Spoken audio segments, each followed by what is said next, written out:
नमस्कार मित्रांनो, मी श्रीकांत लर्न इंग्लिशवरती तुमचं स्वागत करतो। मित्रांनो, आजच्या व्हिडिओमध्ये आपण प्रेझेंट टेन्सबद्दल बघणार आहोत। प्रेझेंट टेन्सचा यूज करून आपण डे टू डे लाईफमध्ये कशा पद्धतीने इंग्रजी बोलू शकतो, त्याच्यासाठी कोणता फॉर्म्युला यूज करायचा आणि तो फॉर्म्युला यूज करून आपण कशा पद्धतीने प्रॅक्टिस करायची ते सर्व आपण या व्हिडिओमध्ये पाहणार आहोत। तर व्हिडिओला अगदी शेवटपर्यंत पहा। ओके, चॅप्टरचं नाव आहे प्रेझेंट टेन्स पॉझिटिव्ह सेंटेन्स।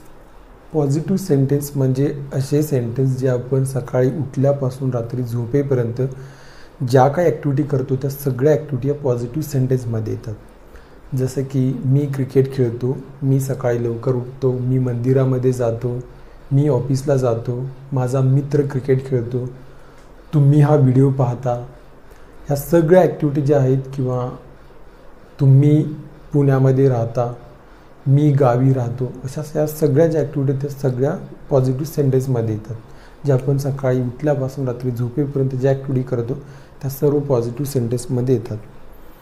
तर या सेंटेन्सनं इंग्रजीमध्ये कसं बोलायचं ते आपण पाहतोय। त्याच्या अगोदर सब्जेक्ट म्हणजे काय ते माहीत असणं गरजेचं आहे। सब्जेक्ट म्हणजे ज्याच्याबद्दल आपण बोलतो त्याला सब्जेक्ट म्हणतात। जेव्हा मी माझ्याबद्दल बोलतो तेव्हा मी हा एक सब्जेक्ट आहे। जेव्हा मी तुमच्याबद्दल बोलत असेल तेव्हा तुम्ही हा एक सब्जेक्ट आहात। जेव्हा मी आपल्या दोघांबद्दल किंवा आपल्यासोबत आणि कोणी असेल त्यांच्याबद्दल बोलत असेल तर आपण हा एक सब्जेक्ट आहे। मला इंग्रजीमध्ये आय म्हटलं जातं, तुम्हाला इंग्रजीमध्ये यू म्हटलं जातं, आणि आपल्यासोबत आणि कोण असेल तर त्यांना वी असं म्हटलं जातं। या व्यतिरिक्त दे आणि प्लुरल हे दोन सब्जेक्ट आहेत। म्हणजे आपण जेव्हा एखाद्या अनेक व्यक्तींबद्दल बोलतो, जे की आपल्या फ्रेंड्सबद्दल बोलतो, तर दे त्यांना आपण म्हणू शकतो। प्लुरल म्हणजे ट्रीज, प्लांट्स किंवा टीम्स, त्यांना प्लुरलमध्ये प्लुरल हा सब्जेक्ट आहे। तर आता मला माझ्याबद्दल बोलायचं आहे तुमच्याशी इंग्रजीमध्ये, तर त्याच्यासाठी हा फॉर्म्युला यूज करतो, subject plus verb plus object. Okay, तर सब्जेक्ट म्हणजे काय ते आपण आत्ता पाहिलं।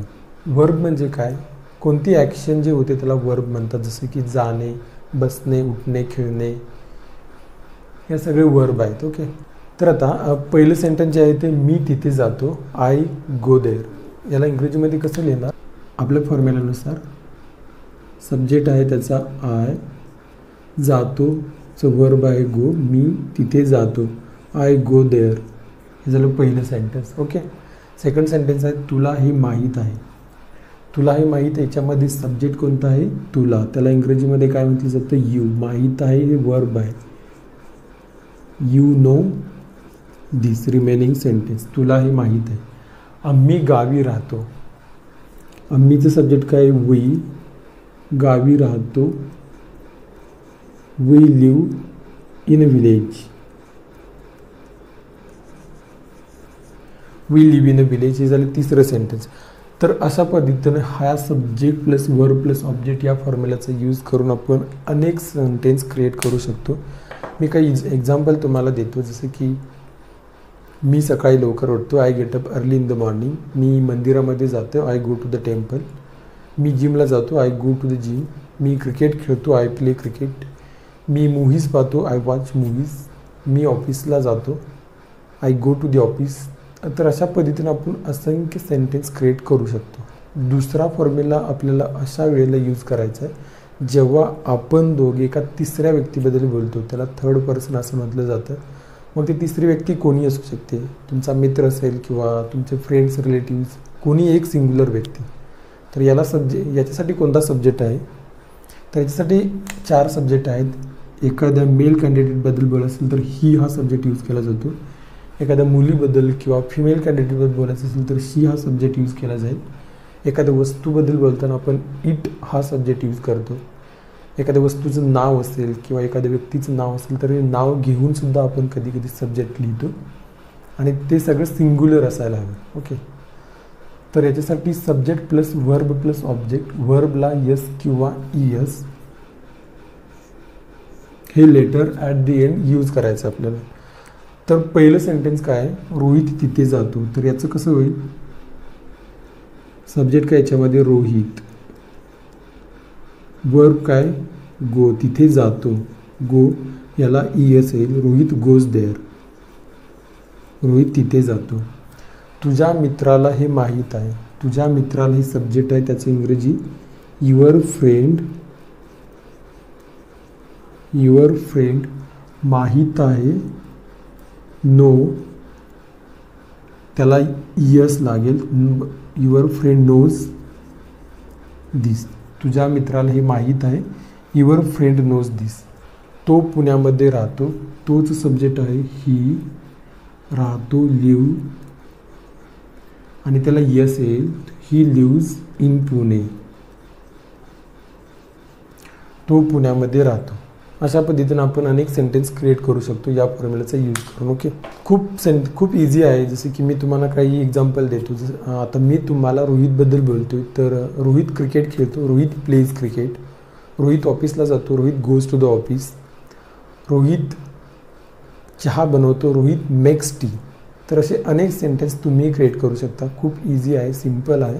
फक्त फॉर्म्युला लक्षात ठेवा आणि त्याच्यानुसार सेंटेन्स क्रिएट करा, सो दॅट तुम्हाला समजून जाईल. तर हा एक प्रश्न तुम्हाला पडला असेल की यस कधी लावायचं आणि ईएस कधी लावायचं. तर खूप सिम्पल आहे.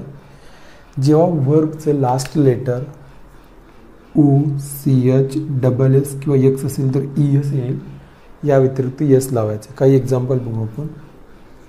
गोचं काय होईल, गोज. टीचचं काय होणार, टीचेस. पासचं काय होईल, पासेस.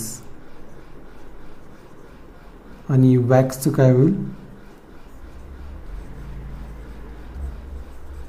वॅक्सेस. तर अशा पद्धतीनं वर्बचं जर लास्ट लेटर ओ, CH, SS, एक्स असेल तर ES प्रत्यय येणार आहे, अदरवाईज आपल्याला यस लावायचं.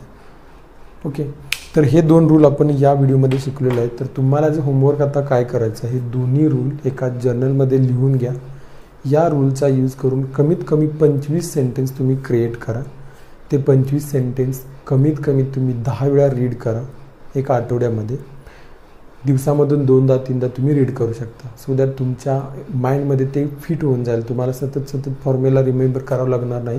स्पॉन्टेनियस जेव्हा तुम्ही बोलणार आहे तेव्हा ते ॲटोमॅटिक तुमच्या तोंडातून बाहेर येईल. ओके, तर हा तुमचा पहिला होमवर्क आहे. आता तुम्हाला दुसरा होमवर्क काय करायचं आहे की आपण जे फॉर्म्युले शिकलेलं आहे, याच फॉर्म्युलेस यूज करून तुम्हाला तुमच्या डेली रुटीनबद्दल इंग्रजीमध्ये सांगायचं आहे. सपोज मी तुम्हाला माझ्या डेली रुटीनबद्दल सांगत आहे, तर ती डेली रुटीन प्रेझेंट टेन्समध्येच आपण सांगतो. तर या फॉर्म्युल्याचं मदत घेऊन आपल्याला ते सांगायचं आहे. मी सुरुवातीला मी कशा पद्धतीनं सांगतो ते तुम्ही एकदा लक्षपूर्वक ऐका. सेम त्या पद्धतीनं तुम्ही स्वतःची डेली रुटीन लिहा आणि ते तुमच्या मित्राला किंवा तुमच्या घरी कोणी असेल तर त्याला सांगा. जसं की आता मी माझ्याबद्दल तुम्हाला सांगतो आहे. मी सकाळी 7 वाजता उठतो, त्याच्यानंतर मी फ्रेश होतो आणि पार्कमध्ये जातो. पार्कमधून आल्यानंतर मी अंघोळ करतो, त्यानंतर मंदिरामध्ये जातो. मंदिरातून आल्यानंतर मी कॉफी बनवतो, कॉफी पितो आणि मी ऑफिसला जातो अराऊंड 9:30. 6:30 वाजता मी ऑफिसमधून परत येतो. त्यानंतर मी एक अर्धा तासाची रेस्ट घेतो. मी अराऊंड 9 वाजता डिनर करतो.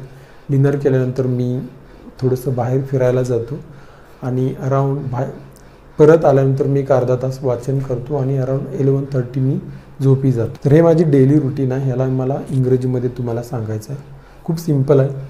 हा फॉर्म्युला फक्त मी ध्यानात ठेवेन जेव्हा मी माझ्याबद्दल सांगतो आहे. जेव्हा आपण 2 सेंटेन्स एकत्र जोडतो आहे त्यावेळी आपल्याला काही वर्ड आपल्याला यूज करायचे. जसे की नंतरसाठी देन हा वर्ड आपण यूज करू शकतो.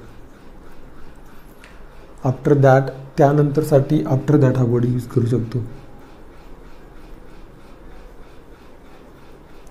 आणि साठी अँड हा वर्ड आपण यूज करू शकतो. ओके, तर चला मग सुरू करूया. I wake up at 7 in the morning, then I get fresh. After that I go to the park. After returning from the park I take a shower. Then I go to the temple. After returning from the temple, I make my coffee. Then I take my coffee and I go to the office around 9:30. After returning from the office around 6:30, I take rest for half an hour. Then I take my dinner around 9 o'clock. After that, I go for a walk. After returning from the walk, I sit for reading around half an hour.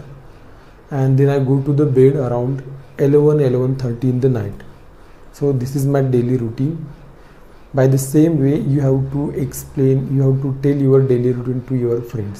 तर मित्रांनो, हा होता आजचा video. तुम्हाला हा video कसा वाटला मला कमेंट करून नक्की कळवा. आणि हा व्हिडिओ जर तुम्हाला आवडला असेल तर व्हिडिओला लाईक करा, चॅनलला सबस्क्राईब करा आणि हा व्हिडिओ तुम्ही जास्तीत जास्त मुलांपर्यंत, जास्तीत जास्त इंग्लिश लर्नरपर्यंत पोहोचवा. पुन्हा भेटूया नेक्स्ट व्हिडिओमध्ये. तोपर्यंत keep learning, keep practising and keep improving.